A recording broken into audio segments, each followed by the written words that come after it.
Welcome to the ASM classes. चलिए स्वागत करते हैं हम अपने यूट्यूब चैनल एएसएम क्लासेस में।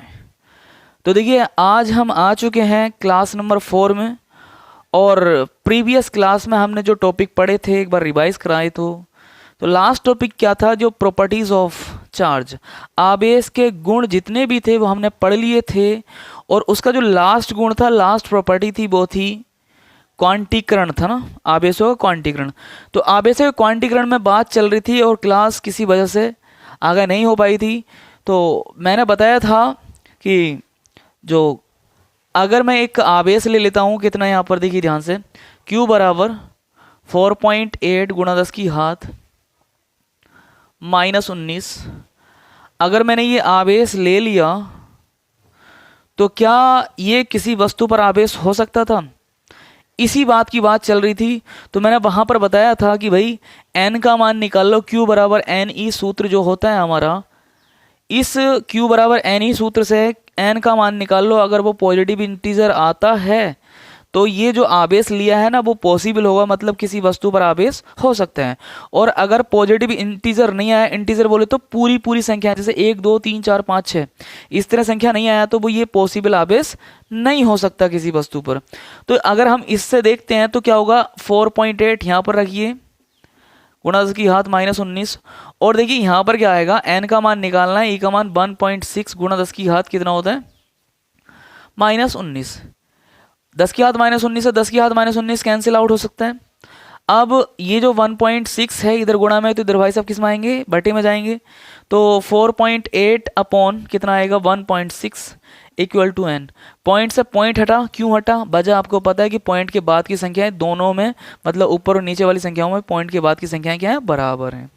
तो 16 से कितनी बार कट जाता है ये, 3 बार। तो n का मान कितना आ जाता है, 3 आ जाता है। ठीक है, तो इसका मतलब जो लिया गया आवेश है Q का मान जो है वो क्या हो सकता है, किसी वस्तु पर पॉसिबल हो सकता है। और अगर n का मान पॉइंटों में आता, फ्रैक्शन में आता, तो ये जो आवेश लिया हुआ था ना वो आवेश किसी वस्तु पर नहीं होता। समझ रहे हैं ना आप?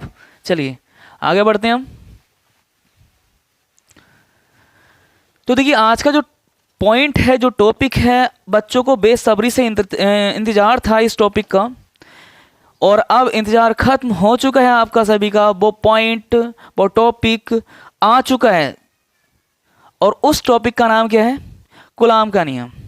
ठीक है, सोच रहे थे बच्चे कि कूलाम का नियम पहला चैप्टर तो हम 3-4 क्लास से पढ़ दिए, लेकिन कूलाम का नियम नहीं आ रहा है। तो कूलाम का नियम आज के टॉपिक में होने वाला है। सही है, तो बढ़ते हैं हम कूलाम के नियम की तरफ। हेडिंग है हमारा क्या, कूलाम का नियम। Coulombs law. ठीक है, तो कूलाम का नियम क्या होता है, ये किन्हीं दो स्थिर आवेशों पर लागू होता है, राइट ना। तो यहां पर इन्होंने बताया कि भाई देखो, दो आवेश रखे हैं, बिंदुवत आवेश हैं कोई दो। ठीक, ये Q1 है और ये Q2 है।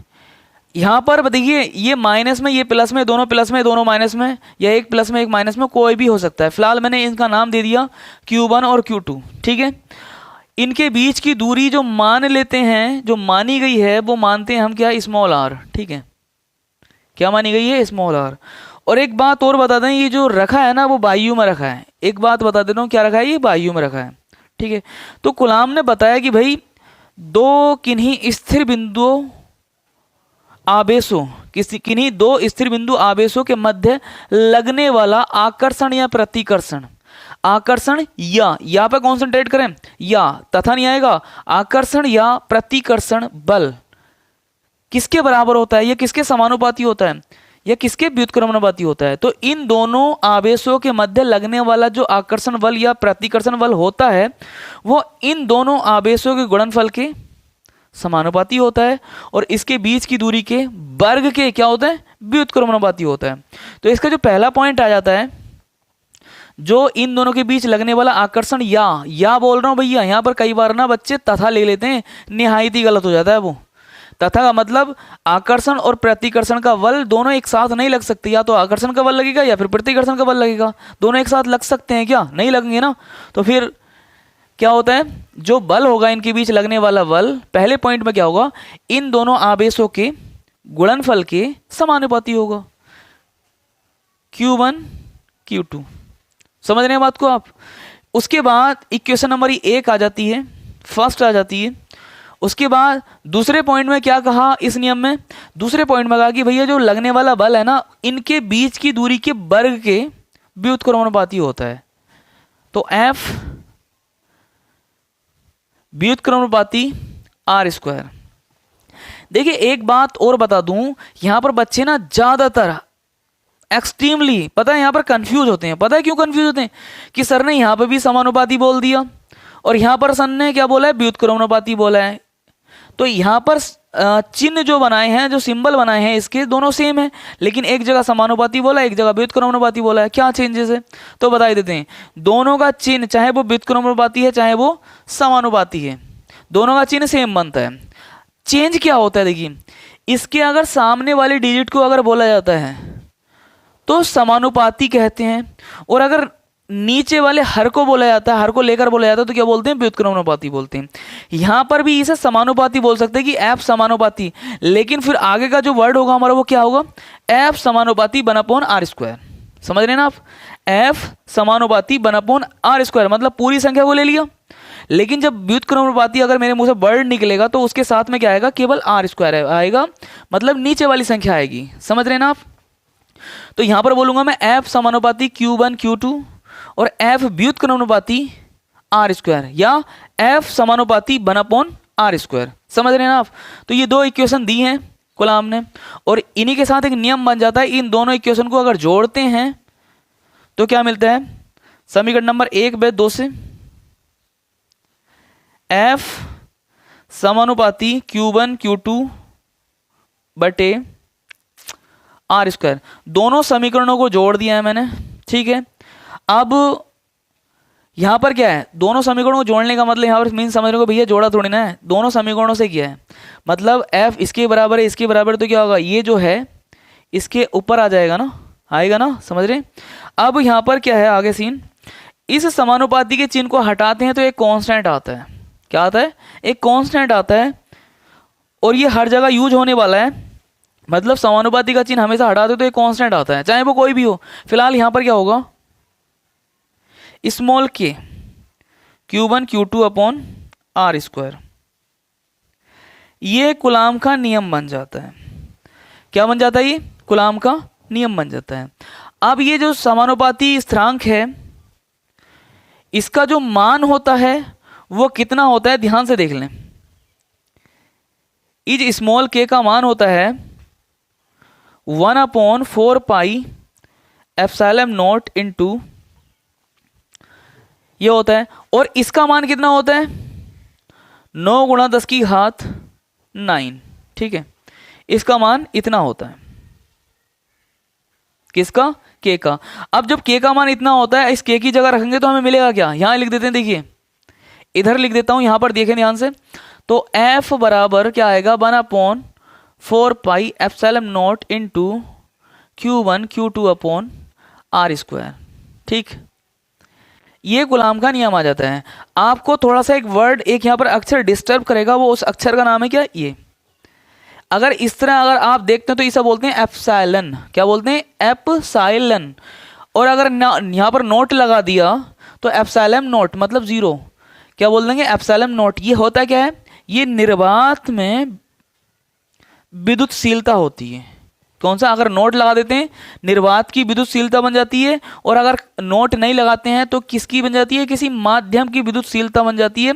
आने वाले पॉइंट में तुम्हें एक्सप्लेन किया जाएगा ब्रॉडली, ठीक है। तो फिलहाल यहां पर क्या है, यहां पर ये जो एप्सिलॉन नोट है वो क्या है, निर्वात की विद्युतशीलता। समझ रहे हैं आप। तो अब यहां पर आ जाता है एफ बराबर 1/4 pi epsilon naught into Q1 Q2 upon R square. Q1 Q2 आप समझ रहे हैं क्या है, दो आवेश हैं, दो चार्ज हैं, वो कुछ दूरी पर रखे हुए थे और उनके बीच की दूरी कितनी थी, r थी। तो हमने यह कुलाम का नियम यहाँ पर कंप्लीट कर लिया है। अब देखिए आगे की कहानी जो स्टार्ट होती है वो क्या होती है, ध्यान से देखें। आगे की कहानी स्टार्ट होती है कि भाई अगर ये निर्वात में ना रखा हो, फिलहाल हमने निर्वात में रख दिया था, अगर निर्वात में ना रखा हो, या फिर फॉर एग्जाम्पल इनके बीच में कोई जैसे कांच मोम, लकड़ी वगैरह अगर रखा हो, कोई परावैद्युत पदार्थ रखा हो, तो क्या सीन होता है? तो क्या होता है, यहाँ पर एक परावैद्युतांक आ जाता है, जिसे हम किससे शो करते हैं? जिसे शो करते हैं कैपिटल के या फिर एप्सिलॉन आर। इससे शो करते हैं या फिर इससे शो करते हैं। कई किताबों में ये मिलता है और कई किताबों में ये मिलता है। तो अगर ये हमने ये बनाया है, अगर इसके बीच कोई लकड़ी, अभ्रक या फिर कोई एनी परावैद्युत पदार्थ रखा हुआ है, तो यहाँ पर के आ जाता है। क्या आ जाता है इसके साथ में? के। तो F बराबर बन जाता है हमारा सूत्र 4 pi epsilon naught into K into Q1 Q2 upon R square. ठीक है। और उस टाइम हम जो लिखते हैं यहाँ पर M लिख देते हैं। क्यों? मतलब ये जो निर्वात में फोर्स है, निर्वात में जो बल लग रहा है दो आवेशों के बीच, लेकिन जो ये बल लग रहा है वो किसके? माध्यम में रखे, किसी माध्यम में रखे आवेशों के बीच बल लग रहा है, तो इसलिए हमने शो कर दिया है एफ एम से। ठीक। तो के यहाँ क्या है? परावैद्युतांक। याद रखना क्या है? परावैद्युतांक। या फिर एक से एक वर्ड और लेते हैं, क्या लेते हैं? इसे बोलते हैं आपेक्षिक विद्युतशीलता। क्या? आपेक्षिक विद्युतशीलता के को। ठीक है, दो वर्ड हो गए ना। अब यहां पर एक बात और देख लें, सीखेंगे एक बात और। देखिए के का जो मान होता है ना, के का मान किसके लिए? यहां पर देखते हैं, देखिए धातुओं के लिए, धातुओं के लिए के बराबर कितना होता है? अनंत। याद रख लेना इस बात को। एक या दो नंबर में पूछ लिया जाता है, एक नंबर ऑब्जेक्टिव टाइप में क्वेश्चन पूछ लिया जाएगा कि धातु के लिए परावैद्युतांक कितना होता है? इनफाइनाइट होता है। याद रखना इस बात को। चलिए अब उसके बाद निर्वात के लिए,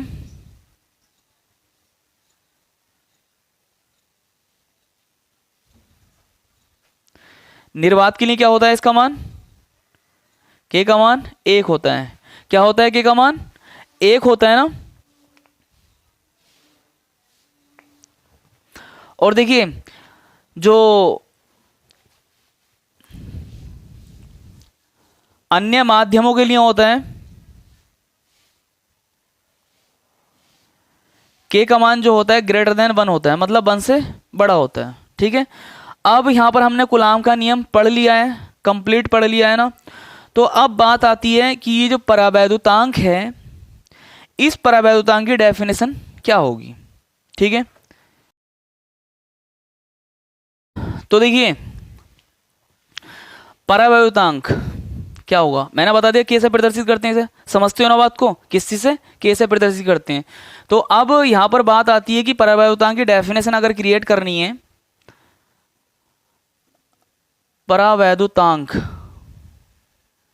या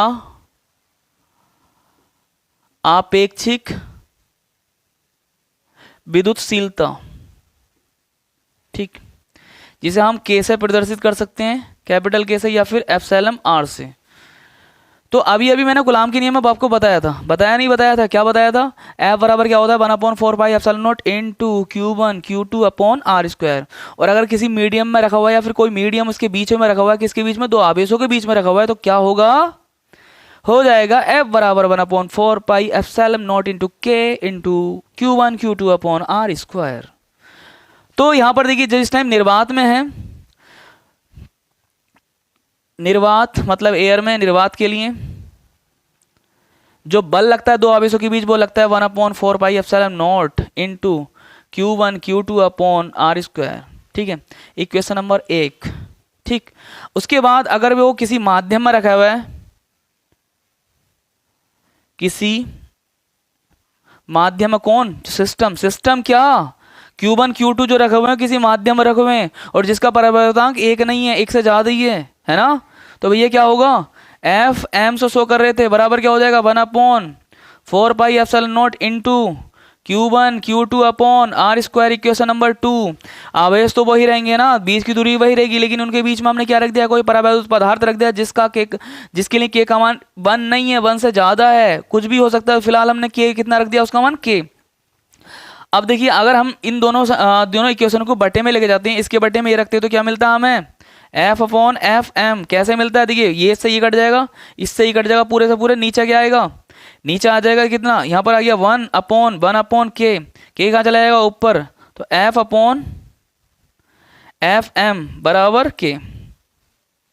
तो परावैद्युतांक क्या होता है, अगर यहाँ से डेफिनेशन क्रिएट कर सकते हैं कि परावैद्युतांक क्या होता है, ये एक अनुपात होता है कि इसका बलों का, कौन कौन से बलों का, कि किन्हीं दो आवेशों के मध्य लगने वाला बल किसमें, निर्वात में, तथा किसी माध्यम में रखे आवेशों के मध्य लगने वाले बल के अनुपात को क्या बोलते हैं, परावैद्युतांक बोलते हैं। किसका, जो माध्यम है रखा हुआ है उनके बीच में, उसका परावैद्युतांक। इसे कई बार किससे प्रदर्शित कर सकते हैं, एप्सिलॉन से भी प्रदर्शित कर सकते हैं। अब देखिए एक बात और आती है, यहाँ से पूछ ली जाती है कि भाई अभी अभी मैंने जो लिखवाया था, क्या लिखवाया था, F बराबर 1/4 पाई एप्सिलॉन। इससे पहले भी एक डिजिट आई थी, पता कौन सी आई थी, स्मॉल के Q1 Q2 upon R square. ठीक है, कई बार इस के का मान पूछ लिया जाता है, मात्रक पूछ लिया जाता है। क्या पूछ लिया जाता है, मात्रक। तो भैया इसका मात्रक बताने के लिए क्या करना पड़ेगा, एक काम करें, इस के को एक साइड में रहने दें और इन भाई साहब को जाकर उधर लेके जाएं अकॉर्डिंग टू रूल्स। पता है ना रूल्स, तो पता होगा भैया कि क्या होता है, दूसरी साइड में जाने के लिए क्या क्या करना पड़ता है। चलिए करते हैं फिलहाल, इस आर स्क्वायर को ऊपर लेके जाएं तो क्या इतना का एफ आर स्क्वायर, इन भाई साहब को Q1 Q2 को कहाँ लेके जाएंगे, नीचे लेके जाएंगे। क्यों, क्योंकि वो ऊपर हैं के। अब एफ का मात्रक के होता है, बताएं हमें जरा, एफ का मात्रक होता है भैया न्यूटन। आर मतलब आर क्या है, क्या है आर, आर है दूरी, दूरी का मात्रक क्या होता है, मीटर होता है भाई, मीटर लिखो जल्दी, बटे Q1 बताया था ना पहली क्लास तो यही थी भैया, कुलाम मतलब आवेश, आवेश का मात्रक क्या था, कुलाम। तो कुलाम दो है आवेश, तो दो आवेश है, दोनों आवेशों का मात्रक क्या होगा, कुलाम ही तो होगा, कुलाम स्क्वायर। ठीक, तो इसका मात्रक आप पूछते हैं, के का मात्रक, स्मॉल के का मात्रक क्या हो जाता है भैया न्यूटन इंटू मीटर प्रति कुलाम स्क्वायर। ठीक है, एक बात और बताएं, कई बार भैया इसकी बीमीय सूत्र ही पूछ लिया था कि स्मॉल के का बीमीय सूत्र क्या है, तो आपको बताएंगे ना, बताएंगे के का बीमीय सूत्र क्या है। और आपको मैंने बताया था पिछली क्लास में कि एक चीज तो याद कर लेनी है, क्या चीज याद कर लेनी है, एफ का बीमीय सूत्र मतलब न्यूटन का बीमीय सूत्र याद कर लेना है। जो एन होता है इसका, जो बल होता है उसका बीमीय सूत्र याद करना ही करना है। क्या होता है, MLT-2, आज के बाद रट लो, हर जगह यूज होने वाला है ये। क्या आएगा देखिए यहाँ पर, जो स्मॉल के है ना का बीमीय सूत्र क्या होगा, ध्यान से देखें, ऊपर जो है, ऊपर एन है, एन का MLT-2 रट लो, MLT-2। और अगर रटते नहीं है तो भाई टाइम लगेगा निकालने में। देखो ऐसी बात नहीं है, यहाँ पर फिजिक्स में आप सोचोगे कि सर बार बार बोल रहे हैं रट लो, तो भाई टाइम लगेगा निकालने में। अगर टाइम कंज्यूम नहीं करना है आपको तो भैया याद करना ही पड़ेगा थोड़ा सा, क्योंकि बल का बीमीय सूत्र भी निकालेंगे तो थोड़ा सा टाइम लग सकता है। फिलहाल अगर याद कर लिया तो बहुत आसान बन जाएंगे आगे के न्यूमेरिकल सोल्व करने के लिए, आगे के बीमीय सूत्र निकालने के लिए, समझ रहे ना आप, बढ़िया आगे फिर। और जो आर है वो मीटर है, मीटर का बीमीय सूत्र पता है क्या होता है, पहली क्लासों में लिखवाई थी डिजिट, क्या होता है एल, तो एल स्क्वायर हो जाएगा क्योंकि मीटर स्क्वायर है। नीचे कुलाम का मैंने सूत्र लिखवाया था 80, तो 2 है 80, तो यहाँ पर 80 का स्क्वायर हो जाएगा। ध्यान से देखें आगे, यहाँ पर कितना हो जाएगा ML³ T-2, क्योंकि भैया 2 यहाँ पर थे, 1 यहाँ पर थे, 3 होगी खाते हैं। नीचे कितना A² T-2, इसे ऊपर लेके जाते तो कितना हो जाएगा बताएं, चलो भाई बताओ, ये -2 टू 80 - 2 का हिस्सा आएगा भैया, 2 आएगा ना, इसे ऊपर लेके चलो, L³ into A⁻² into T⁻⁴, ये स्मॉल के का बीमीय सूत्र हो जाता है। समझ रहे ना आप, क्या हो गया, ये बीमीय सूत्र हो गया। अब कई बार पूछ लिया जाता है भाई, जो एप्सिलॉन नॉट अभी मैंने लिखवाया था, आया था निर्वात के लिए, जो विद्युतशीलता थी उसका मात्रक पूछ लिया जाता है भाई, उसका मात्रक। ठीक है, अब उसका मात्रक कैसे निकालेंगे, चलिए बढ़ते हैं आगे। इसका मात्रक किसका, एप्सिलॉन नॉट का मात्रक अगर पूछ लिया जाता है, सारा का सारा कुलाम से रिलेटेड है भैया, ये बता ही रहे हैं। तो इसका मात्रक आया था अभी क्या आया था, F बराबर